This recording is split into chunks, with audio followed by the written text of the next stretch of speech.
Hola, c'est Gloria. Bienvenue sur ma chaîne YouTube où je te propose de découvrir les chapitres de mon livre à travers des lectures avant de dormir. Chaque fois, je te lirai un passage de ce roman d'histoire, de mystère et de découverte. Grâce à ma chaîne, tu pourras t'endormir en écoutant le déroulé captivant du secret sur l'identité de Cécile. N'hésite pas à t'abonner pour ne rien manquer et pour passer des nuits paisibles en écoutant ces histoires passionnantes. Je t'invite également à laisser tes impressions et tes questions dans les commentaires. J'y répondrai dans les vidéos à venir. Allez, installe-toi confortablement et laisse-toi emporter. À Massabi, les deux pays se rejoignaient, ou encore se séparaient. Après tout, qu'est-ce qui faisait que la terre était une frontière? La poussière soulevée par les pas des passants était de même nature, tout comme l'odeur qui se dégageait. Lorsqu'ils arrivèrent, la pluie tombait à verse, une pluie bienvenue pour rafraîchir l'air lourd et moite. Ces averses soudaines, qui duraient environ une quinzaine de minutes, pour être remplacées par une chaleur persistante, torride. Le temps avançait, et c'était déjà la moitié de l'après-midi. Il fallait se hâter, car les frontières fermaient aux alentours de 17 heures. Pedro ne voulait pas risquer de passer une nuit supplémentaire dans le pays et attendre la réouverture le lendemain. C'était un risque qu'il ne pouvait pas se permettre. Dans le marché de Massabi régnait une atmosphère de no man's land où se côtoyaient des centaines de personnes, toutes se ressemblant dans leurs gestes et leurs regards. La zone de 200 mètres qui s'étendait entre Angola et Congo français était un lieu de convergence et de divergence qui valait le coup d'œil. Au milieu du nuage de poussière qui se levait les jours de beau temps, se réalisaient d'innombrables transactions commerciales. On y vendait des aliments, des boissons, des produits industriels et bien d'autres articles. La foule tourbillonnait comme une nuée de feuilles mortes, de part et d'autre des barrières douanières. Les véhicules stationnaient en rang serré, alignés comme une troupe obéissant aux ordres d'un maître de cérémonie.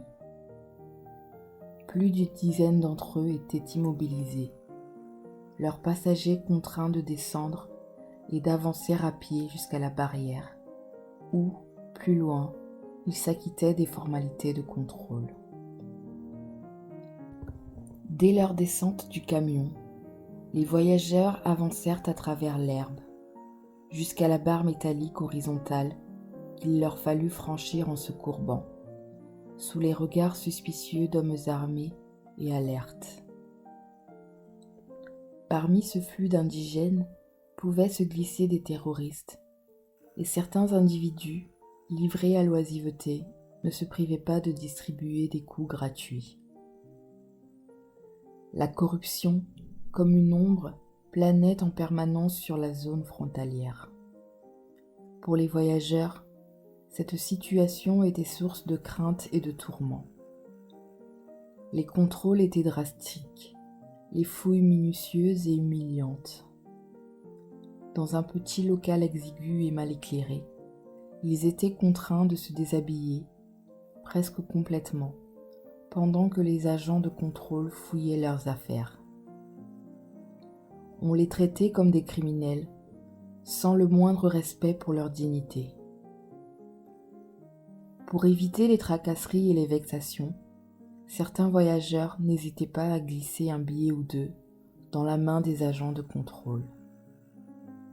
Cette pratique avait fini par devenir une sorte de rituel tacite qui permettait à chacun de se sentir soulagé et d'aller plus vite.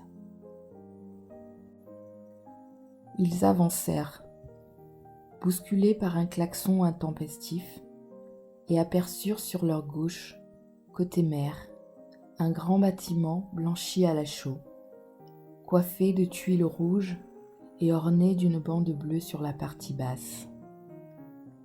Ce bâtiment, surélevé de quelques marches, abritait l'équipe administrative. Pedro le connaissait déjà, pour s'y être rendu précédemment, à la rencontre de gens qui envoyaient de l'argent et quelques produits pour la famille. Sur leur droite, quelques modestes constructions accueillaient les équipes en fonction à la frontière. On leur demanda leurs papiers, qu'un homme vêtu d'un ensemble blanc et coiffé d'un chapeau de colon récupéra avant de disparaître dans le bâtiment. Les formalités étaient un véritable défi, pouvant prendre entre 1h30 et 2 heures. Cherchant un peu de répit, Pedro et sa compagne de route trouvèrent refuge sous un manguier, la chaleur écrasante leur pesant davantage en l'absence de nourriture. Hypnotisés par l'agitation ambiante, ils se laissèrent aller un instant avant que les gargouillis de leurs estomacs ne le ramènent à la réalité.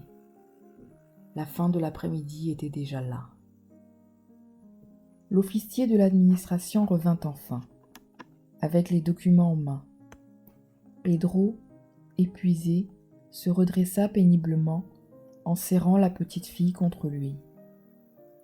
Il se fraya un chemin à travers la foule qui s'était rassemblée devant l'arcade et se dirigea vers lui. Le cœur battant, il attendit patiemment que l'homme daigne lui remettre les papiers nécessaires pour franchir la frontière. Enfin, l'officier lui tendit les documents tant attendus. Pedro les saisit avec une main tremblante et les examina rapidement. Il remercia d'un signe de tête et se dirigea vers son exutoire. Il tourna une dernière fois la tête vers Winnie et la remercia d'un sourire fatigué.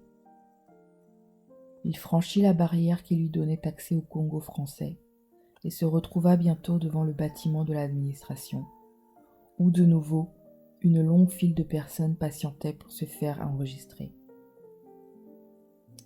Après une longue attente, il put enfin conclure les formalités d'entrée sur le territoire.